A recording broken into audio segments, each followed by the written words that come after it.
Assalamualaikum warahmatullahi wabarakatuh. Halo sobat setia Fakta Kehidupan. Tidak lupa kami sampaikan salam sehat, salam sejahtera. Semoga tercurah segala bentuk kebaikan dan juga kita semua dalam lindungannya. Seperti biasa, kita akan berbagi kisah dari yang unik, menarik sampai bikin nangis. Mari kita simak kisahnya.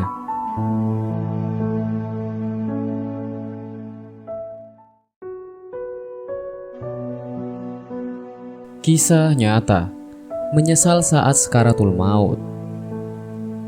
Alkisah ada seorang sahabat Nabi bernama Sya'ban radhiyallahu an. Ia adalah seorang sahabat yang tidak menonjol dibandingkan sahabat yang lain.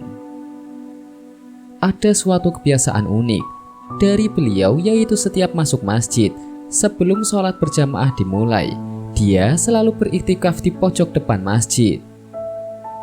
Dia mengambil posisi pojok bukan karena supaya mudah bersandar ataupun tidur, namun karena tidak mau mengganggu orang lain dan tak mau terganggu oleh orang lain dalam beribadah. Kebiasaan ini sudah dipahami oleh sahabat, bahkan oleh Rasulullah Shallallahu Alaihi Wasallam, bahwa Sya'ban radhiyallahu an selalu berada di posisi tersebut, termasuk saat sholat berjamaah. Suatu pagi, saat sholat subuh berjamaah akan dimulai, Rasulullah Shallallahu Alaihi Wasallam mendapati bahwa Sya'ban radhiyallahu an tidak berada di posisinya seperti biasa. Nabi pun bertanya kepada jamaah yang hadir, apakah ada yang melihat Sya'ban radhiyallahu an? Namun tak ada seorang pun jamaah yang melihat Sya'ban radhiyallahu an. Sholat subuh pun ditunda sejenak untuk menunggu kehadiran Sya'ban, namun yang ditunggu belum juga datang. Khawatir sholat subuhnya kesiangan, Nabi pun memutuskan untuk segera melaksanakan sholat subuh berjamaah. Selesai sholat subuh, Nabi pun bertanya apa ada yang mengetahui kabar dari Sya'ban, namun tak ada seorang pun yang menjawab. Nabi bertanya lagi, apa ada yang mengetahui di mana rumah Sya'ban? Kali ini seorang sahabat mengangkat tangan dan mengatakan bahwa dia mengetahui persis di mana rumah Sya'ban radhiyallahu an. Nabi yang khawatir terjadi sesuatu dengan Sya'ban meminta diantar ke rumahnya.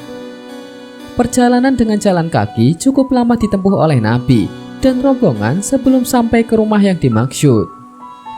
Rombongan Nabi sampai ke sana saat waktu afdol untuk sholat duha, kira-kira 3 jam perjalanan. Sampai di depan rumah tersebut, Nabi mengucapkan salam, dan keluarlah seorang wanita sambil membalas salam tersebut. Benarkah ini rumah Sya'ban? Tanya Nabi.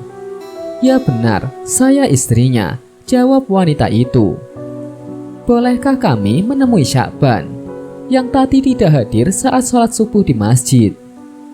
Dengan berlinang air mata, istri Sya'ban menjawab, beliau telah meninggal tadi pagi.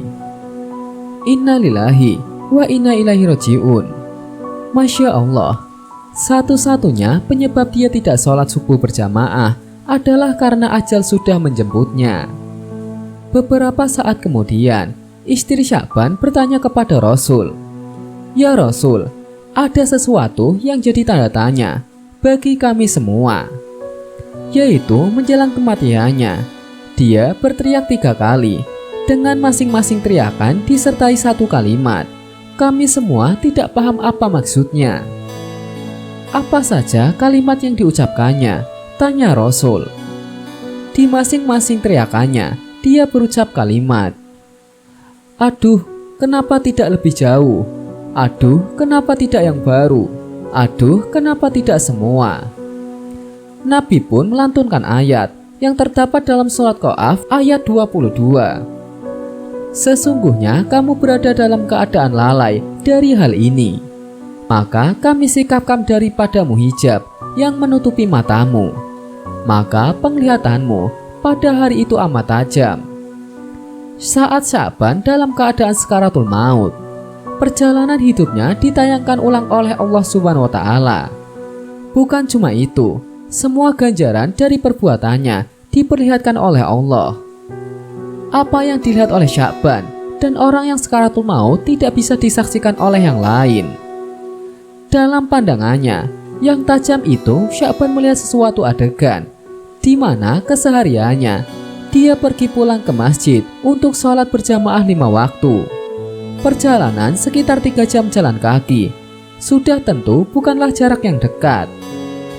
Dalam tayangan itu pula, Sya'ban diperlihatkan pahala yang diperolehnya dari langkah-langkahnya ke masjid.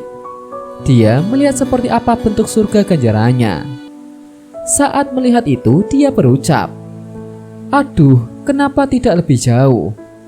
Timbullah penyesalan dari diri Sya'ban.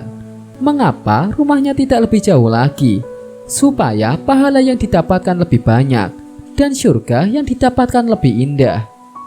Dalam pengalaman berikutnya, Sya'ban melihat saat ia akan berangkat sholat berjamaah di musim dingin.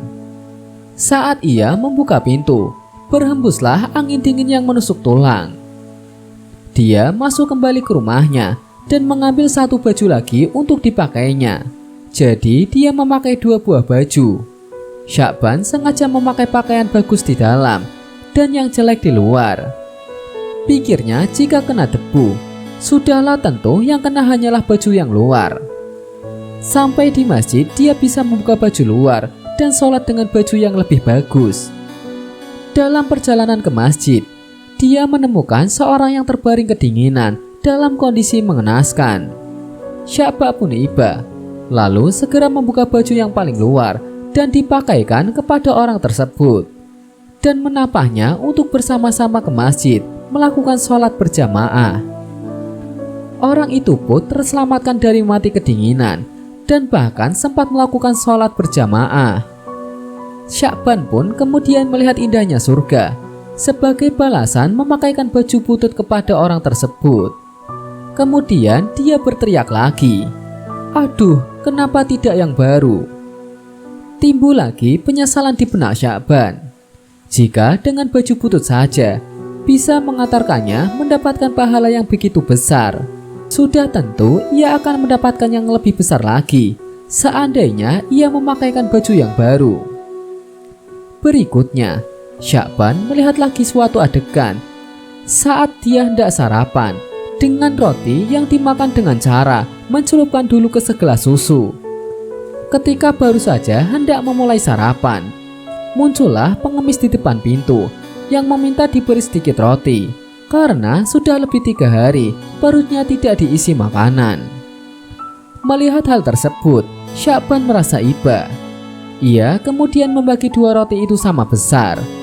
Demikian pula segelas susu itu pun dibagi 2. Kemudian mereka makan bersama-sama roti itu yang sebelumnya dicelupkan ke segelas susu dengan porsi yang sama.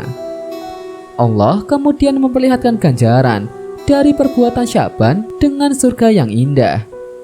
Demi melihat itu dia pun berteriak, "Aduh, kenapa tidak semua?" Sya'ban kembali menyesal. Seandainya dia memberikan semua roti itu kepada pengemis tersebut, tentulah dia akan mendapatkan surga yang lebih indah. Masya Allah, Sya'ban bukan menyesali perbuatannya, tapi menyesali mengapa tidak optimal. Sesungguhnya semua kita nanti pada saat sakaratul maut akan menyesal, tentu dengan kadar yang berbeda. Bahkan ada yang meminta untuk ditunda matinya, karena pada saat itulah barulah terlihat dengan jelas konsekuensi dari semua perbuatan di dunia. Mereka meminta untuk ditunda sesaat karena ingin bersedekah.